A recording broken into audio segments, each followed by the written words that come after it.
together with David Terrar from the Agile Elephant.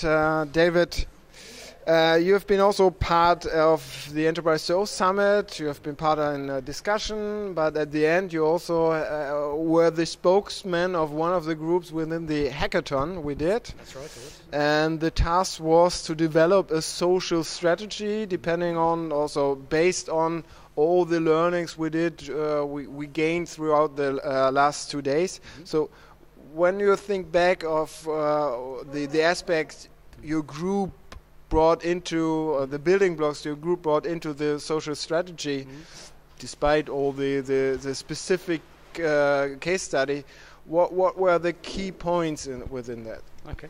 I think the first thing to say is that the group was actually just like real life, in that we oscillated between going for the big vision and going down to the detail of the kind of the individual elements of the project. But when it comes down to it, you have to listen to the stories that we've heard in the show over the last couple of days, and what works in this context. And in my opinion, for this kind of social business project, it's a transformation project where you need to get the top management properly engaged and involved, and it's got to be them that are actually promoting doing this for the rest of the organisation. That's the first thing. The second thing is that it's actually all about the business. So the way that you plan this, the metrics involved, it has to be straight to what the company is all about, so that you've got measurable outcomes, real things like increasing sales or making sure that we don't lose any customers, real measurable return on investment. And then lastly, it's all to do with getting the kind of engagement right. So whatever platform you use, the most important thing is all about getting people involved. And to get people involved, there has to be something in it for them. If you want the employees to engage, what do they get out of this thing that you're trying to do? So one of the really important things is asking the question, what's in it for me, for those individuals that you want to participate in this collaboration project? Well, the first thing you mentioned also relates to the discussion you were joining about the how to enable the strategic importance of social within the management. Yes. How can we do this to really get the management thinking about social as an important transformation tool?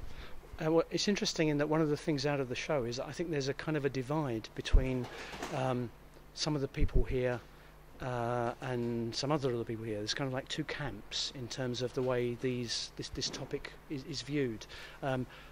There are some people who actually think that it's all about the culture change and the openness and the sharing that's required.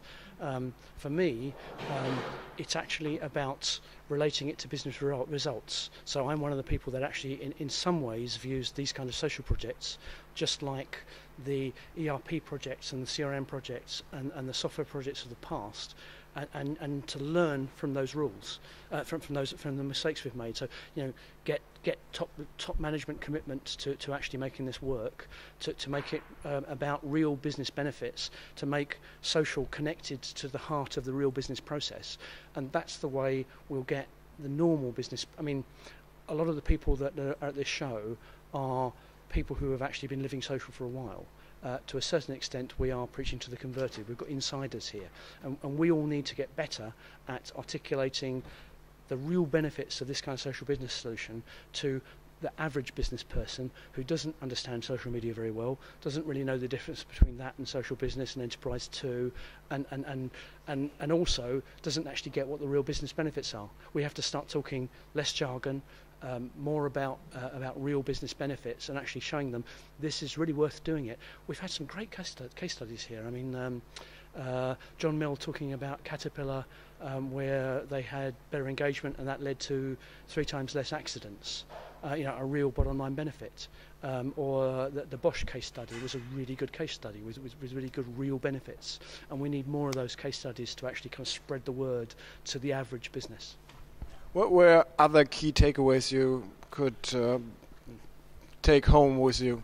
Well, I think the other sort of couple of key takeaways. The first thing is that there's definitely a shift happening, and I mean, a couple of times in the show we've, I've said, a couple of people have said, when you turn the clock back to 2006 and shows that we were at, or one of your first shows that you did in Germany in Cologne, I can remember, if you told me then where we are now, I'd kind of be depressed.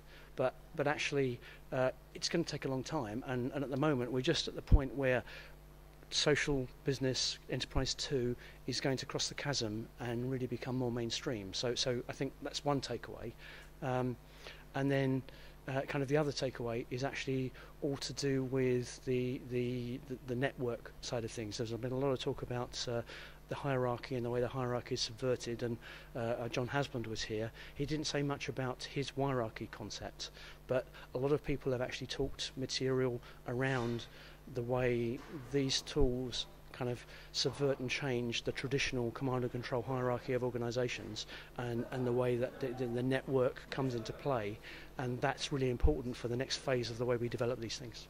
Great, thank you for your answers. Thank you for being with us, and yeah, thank you. It's been great fun, Bjorn.